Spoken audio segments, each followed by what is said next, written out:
How inconsistent is it with international law to deny a general population food, water, medical care, to drive them to a certain part of their territory and then bomb that territory and to destroy their healthcare system? Destroy their healthcare system.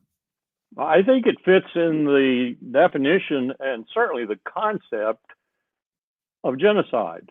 And I have a lot of familiarity to that because Colen Powell was very much involved when he was Secretary of State in declaring what was happening at that time in southern Sudan a genocide. Now, his president, who had given him permission to go ahead and do that, Powell rarely did anything that he didn't have presidential approval for in that regard when it was serious. And he did it, and it didn't have much impact. That's the problem with this convention. Unless you get much of the surrounding region, and certainly at least part of the world, United Nations and others, to agree that it is a genocide and to take action under the convention, it's absolutely useless to make a declaration except to make you feel good. Here's the Jordanian Ambassador to the United States, cut 6, Chris, on Face the Nation 2 days ago, pointing out just what you and I have been talking about, that the Israelis dropped leaflets, told people to go to the south, obliterated the north, destroyed the hospitals in the north, and then the Jordanian government set up field hospitals in southern Gaza. Well, I'll let her tell you what happened to them. I understand there was an attack against a field hospital. Yeah. Who carried it out? What happened? Okay, we have a hospital, a military hospital south of Gaza City, and now we're going to have a second one in the south of Gaza. Now, the one that was struck was, there's a mosque next to the hospital, and the Israeli military bombarded that mosque, and people were running because they were injured, running to the hospital. And as our military people came out to help them, they got also hit. So we had 7 injured, and now they're okay.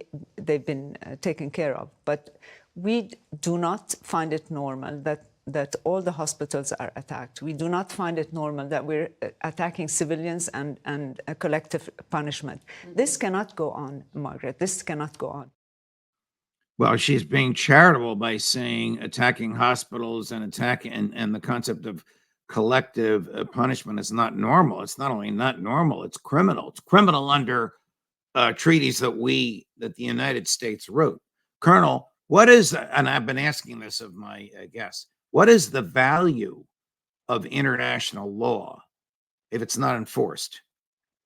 That's a very good question. I asked that very same question of Sir Nigel Rodley, now dead, but a really excellent jurist and practitioner of international law, head of several tribunals in the world that actually tried criminals and found them guilty.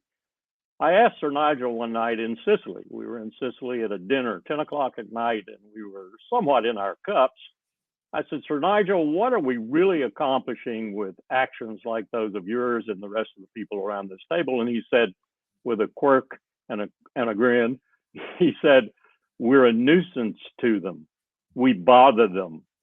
And what he meant was all the governments of the world who pay lip service and don't do anything when it's in their interest not to. That's what it's all about. But I do think without the international law, without the Sir Nigel Rodleys, we'd be in deep kimchi, as my Korean friends used to say.